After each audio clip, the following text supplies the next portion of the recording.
Hi everyone, welcome back. It's Melissa, and today I'm going to do a slightly different kind of video.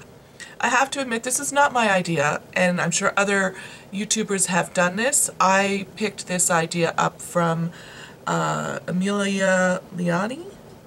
She's a British YouTuber, and I'll include a link to her video below so that you can see that as well.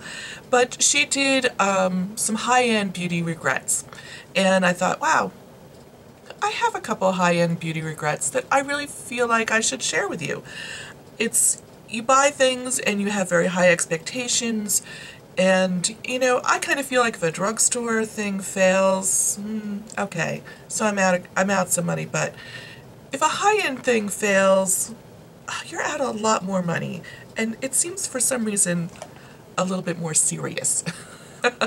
So I thought I would go ahead and share with you, I only have 5 items here, 5 items that I purchased that I was like, meh, I thought was very underwhelmed by them, and considering their price tag, I would definitely not repurchase, and I have moved on.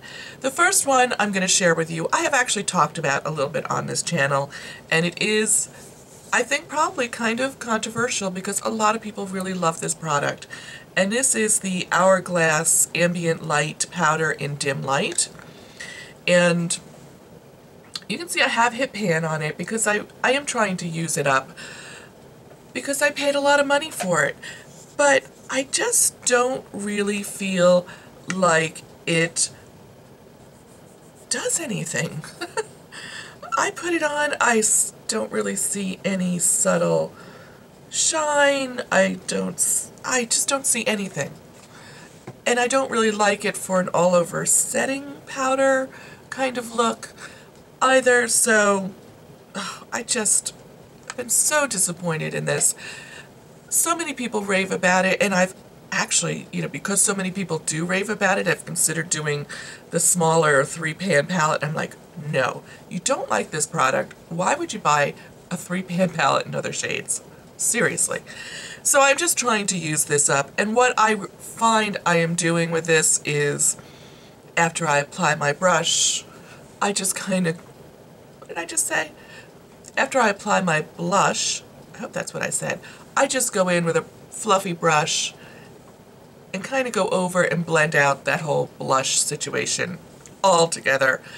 Maybe it offers a little bit of shine. It's imperceptible to me.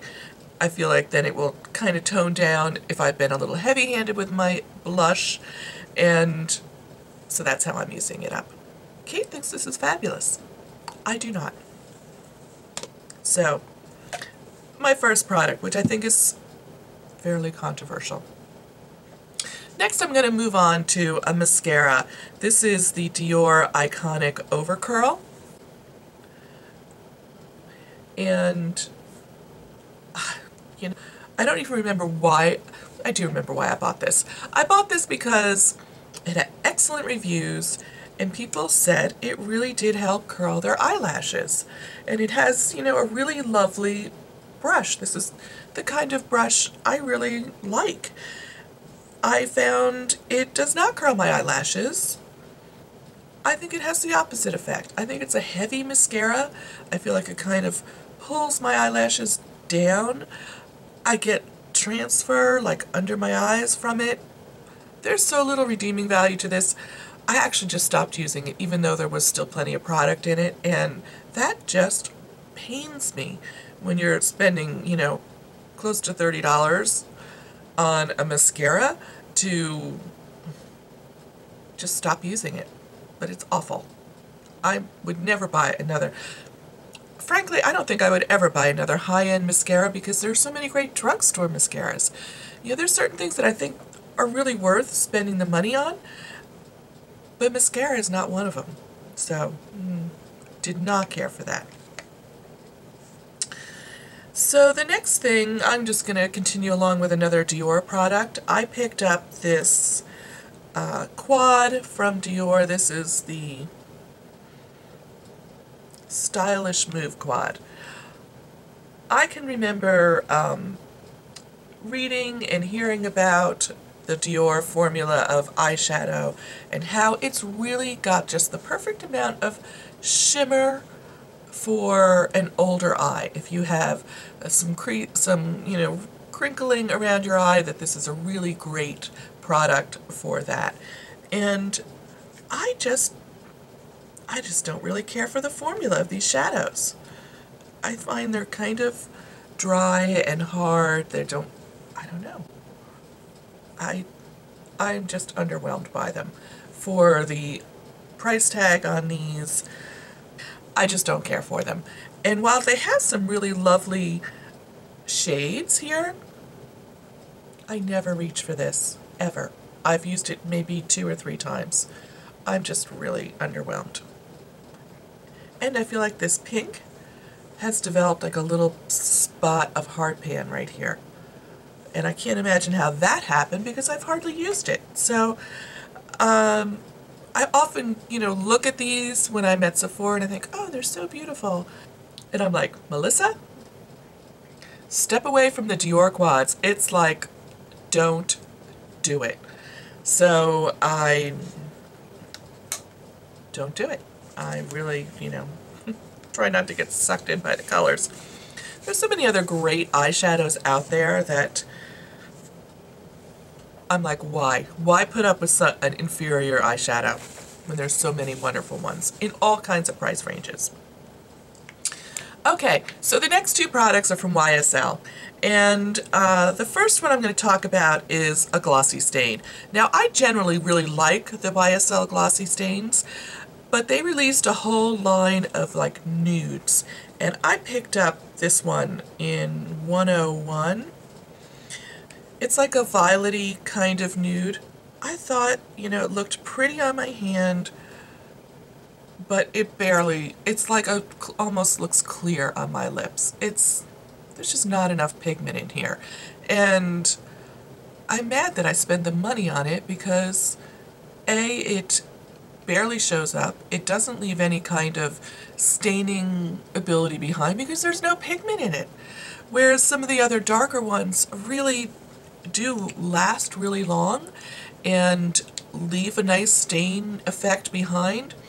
So I guess, my thought on this is if you want to buy one of these, I think these are a great formula and really kind of a fun thing to have 1 or 2 in your makeup collection if you can afford it.